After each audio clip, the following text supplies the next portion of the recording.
Welcome to all of you. Today in this session we are going to see the properties of discrete Fourier transform. As like the Fourier transform and Z transform, the DFT also has several important properties. The first property we are going to see, that is the periodicity property.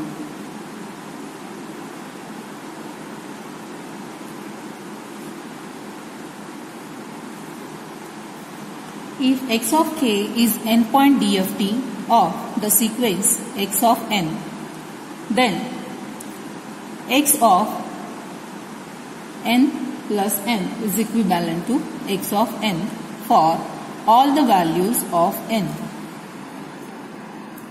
Okay, then the x of k plus n is equivalent to x of k.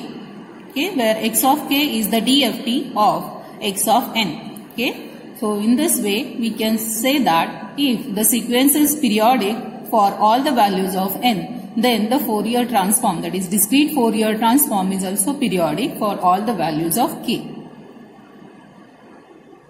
Okay, the next important property is the linearity property.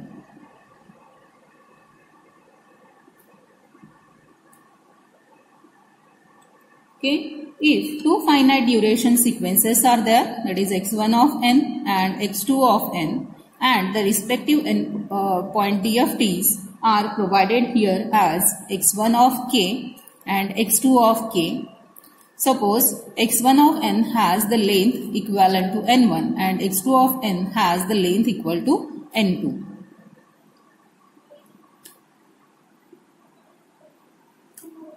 Okay, so here the DFT of the new sequence x3 of n, where x3 of n is nothing but a into x1 of n plus b into x2 of n. Okay, so DFT of this new sequence x3 of n is given here as a into x1 of k plus b into x2 of k. Okay, suppose here x1 has length n1, okay, and x2 of n has length n2, where n2 is greater than n1. Okay, then the length of the new sequence x3 of n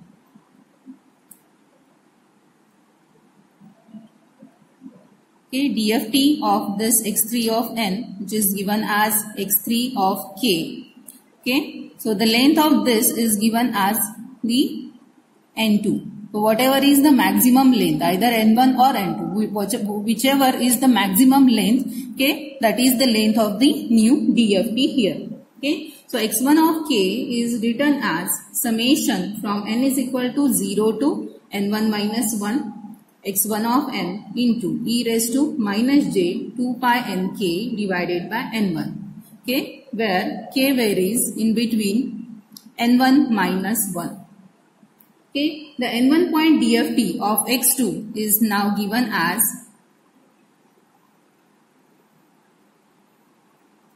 which is denoted as x2 of k.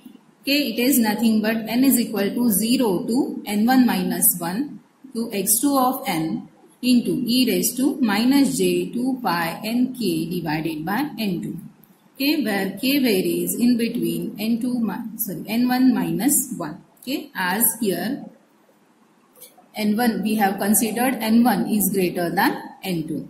Okay, so for the new sequence then the maximum length is equivalent to n1 as n1 is greater than n2. Okay, so in summary we can write it here as the DFT of x1 of n is equivalent to x1 of k, and if the DFT of x2 of n is x2 of k, then the DFT of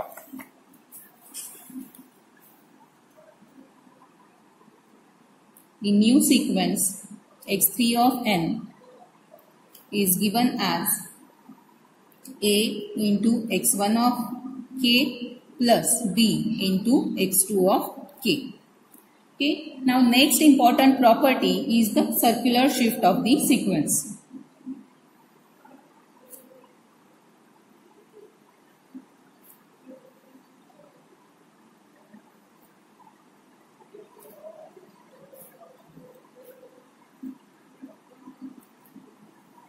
Okay, so here the periodic extension of the sequence x of n can be written as xp of n is equivalent to summation from L is equal to minus infinity to plus infinity x of n minus ln.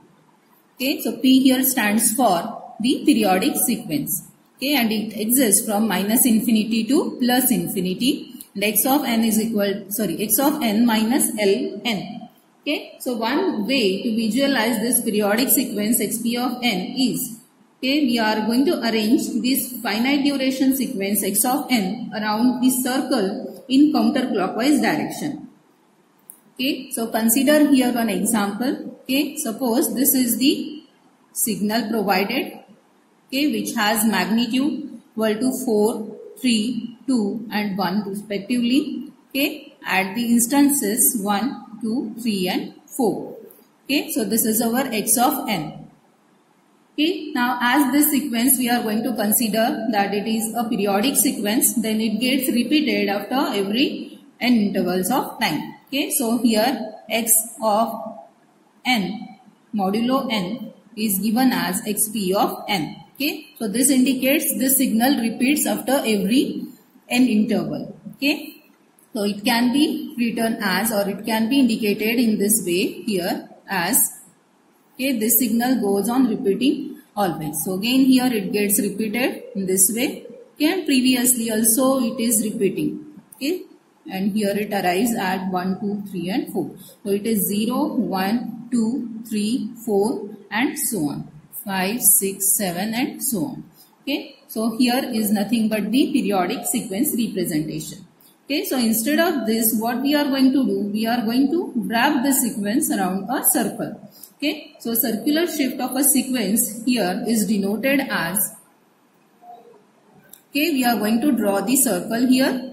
Okay, so this is nothing but your x of n. Okay, suppose this is the x of 0, as this sequence contains the 4 elements. So x of 0, x of 1, x of 2 and x of 3. Okay, we are going to arrange these elements, okay, in anti-clockwise direction or counterclockwise direction here. So what is x of 0? X of 0 is nothing but the 4 here. Okay, x of 0 is 4, it is magnitude is 4, x of 0 4, then x of 1 is 3, x of 2 is 2 and x of 3 is 1. Okay, so again if you go in this way, so the same things are repeating again. Again x of 4 here is 4, x of 5 is 3, x of 6 is 2 and x of 7 is 1. Okay, so this is known as the circular shift of a sequence. We have arranged it in the circular manner. Okay, now as we repeatedly traverse the circumference of the circle, we see the finite sequence periodically repeated on a circular time axis here. Okay, so this can be written as xp of n is equal to x of n modulo n. Okay, so it is denoted as x of n modulo n because it is repeating after every n interval. Okay, the simple way to interpret this is as follows.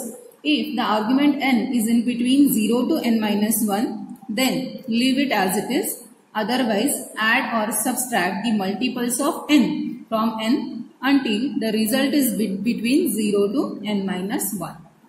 Okay, so we can say this simply as xp of n is equivalent to x of modulo n. Okay, so this is the abbreviation for x of n modulo n. Okay, so in the similar way, the Fourier transform xp of k is given as x of k modulo n. Okay, so the shifted version of xp of n can be written as xp of n minus k, where k represents the number of times the sequence xp of n is shifted to the right. Okay, so here the shifted version is provided as xp dash of n is equivalent to xp of n minus k, which is nothing but summation from L is equal to minus infinity to plus infinity x of n minus ln minus k. Okay, so the finite duration sequence x dash of n is equivalent to xb dash of n for the duration 0 to n minus 1, and it is equivalent to 0 otherwise. Okay, so it is related to the original sequence x of n by a circular shift. Okay, so here the linear shift of xp of n is given below. Okay, the general shifted version of x of n for all the values of n from 1 to n is given as, okay, so x of n is represented as x of 0, x of 1, x of 2, so on up to x of n minus 2, x of n minus 1. Okay, so here the shifted version of this sequence by one shift is given as x of, so this last element comes to the first, so x of n minus 1, x of 0, x of 1, and so on to x of n minus 3, x of n minus 2. Okay, so this is nothing but the shifted version of the previous sequence. So in this way we are going to shift the sequences, and lastly for last shift we are going to obtain, okay, n minus n modulo n is equivalent to x of 0, x of 1, x of 2 up to x of n minus 2, x of n minus 1 again. Okay, so this things. So here don't worry about this, as the sequence is or this equation is pretend to be difficult. We will consider the previous thing. Okay, so this is our x of n. This is the small example. Okay, we have illustrated here. Okay, this is the small example here where we have denoted all the sequences. Now by the circular shift, if x of 0 is shifted in counterclockwise direction by one place, then here it comes at this place, x of 0, x of 1, x of 2 and x of 3. In the similar way again we shifted it in by one place, then here is the x of 0, x of 1, x of 2, x of 3. Okay, again by one place if we shifted it, then here it is x of 0, x of 1, x of 2, x of 3. And again if we shift the sequence by one place, again the same sequence gets repeated here. So x of 0, x of 1, x of 2 and x of 3. Okay, so by repeating this n times we will obtain our original sequence. Okay, so this is only illustrated in this equation. Okay, so here we have x of n minus n modulo n is equal to x of 0, x of 1 up to x of n minus 1. Okay, so it is seen that the shift of k is equivalent to n results the original sequence here, that is x of n. Okay, so we can say that the x of n minus n modulo n is equivalent to the original sequence x of n. In the same way we can say that x of n minus m modulo n is equal to x of n minus m plus n. Okay. Now we can prove that if DFT of x of n is equal to x of k, then the DFT of x of n minus m modulo n is equal to e raised to minus j 2 pi nk divided by n multiplied by x of k. Okay. So what is the proof of this now? Okay, so the DFT of x of n minus m modulo n is equal to summation from n is equal to 0 to n minus 1 x of n minus m modulo n to e raised to minus j 2 pi nk divided by n. Okay, so this is the simple definition of our DFT. Okay, now simplifying this, we can also write this as summation from n is equal to 0 to m minus 1 x of n minus m modulo n e raised to minus j 2 pi nk divided by n plus summation from n is equal to m to n minus 1 x of n minus m modulo n e raised to minus j 2 pi n k divided by n. Okay, just we have splitted our original equation in two terms. Okay, so here the first limit exists from 0 to m minus 1 and the second limit exists from m to n minus 1. Okay, so here we have already proven that x of n minus m modulo n is equal to x of n minus m plus n. Then we can write it here as the summation from n is equal to 0 to m minus 1 x of n minus m modulo n e raised to minus j 2 pi n k divided by n. It is equivalent to summation from n is equal to 0 to m minus 1 x of n minus m plus n e raised to minus j 2 pi n k divided by n. Okay, now here in this case, instead of this term n minus m minus n, we will replace it by the length L. Okay, so our equation now becomes summation from n is equal to 0 to m minus 1 x of n minus m modulo n e raised to minus j 2 pi n k divided by n, which is equal to summation from L is equal to n minus m n minus 1 x of L. Okay, so instead of n minus m plus n, we have replaced it. It is equivalent to L. Okay, so our equation is now x of L into e raised to minus j 2 pi k multiplied by minus n plus m plus L divided by n. Okay, so our equation now becomes summation from L is equal to n minus m n minus 1 x of L e raised to minus j 2 pi k to L plus m divided by n. Okay, so as we know here e raised to j 2 pi k has value equal to 1 for all the values of k is from 0, 1, 2 and so on. Okay, e raised to j 2 pi k has value equal to 1. So replacing this, our equation now becomes here summation from, okay, so in the similar way we have, okay, this is the equation for our summation from n is equal to 0 to m minus 1 x of n minus m modulo n e raised to minus j 2 pi n k divided by n.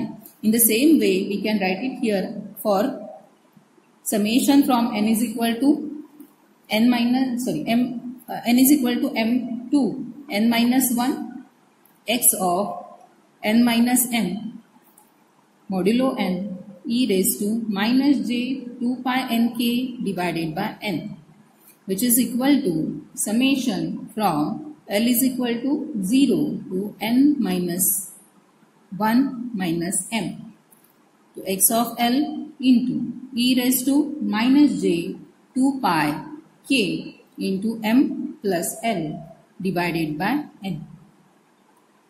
Okay, so here we have DFT of x of n minus m modulo n is equal to summation from L is equal to n minus m. Just we have to put up these two equations in your equation of DFT of x of n minus m modulo n. Okay, so it is n minus 1 x of L into e raised to minus j 2 pi k into m plus L divided by n plus summation from L is equal to 0 to n minus 1 minus m to x of L e raised to minus j 2 pi k into m plus L divided by n. Okay, simplifying this, we have e raised to minus j 2 pi k m divided by n into summation from L is equal to 0 to n minus 1 x of L into e raised to minus j 2 pi lk divided by n. Okay, so again simplifying this, what we have to do, instead of L just we have to replace it by n. So our equation now becomes e raised to minus j 2 pi k m divided by n summation from n is equal to 0 to n minus 1 x of n into e raised to minus j 2 pi kn divided by n. Okay, so what is this? This is nothing but our x of k. So replacing this value, we have e raised to minus j 2 pi k m divided by n into x of k. Okay, so that is our required value. Okay, so this we have to prove previously. Okay, so DFT of x of n minus m modulo m is given as e raised to minus j 2 pi k divided by n into x of k. Okay, so these are the different properties of the discrete Fourier transform. Okay, so even more properties we are going to see in our next session. Okay, so I hope this session is helpful for you for your further studies. Thank you.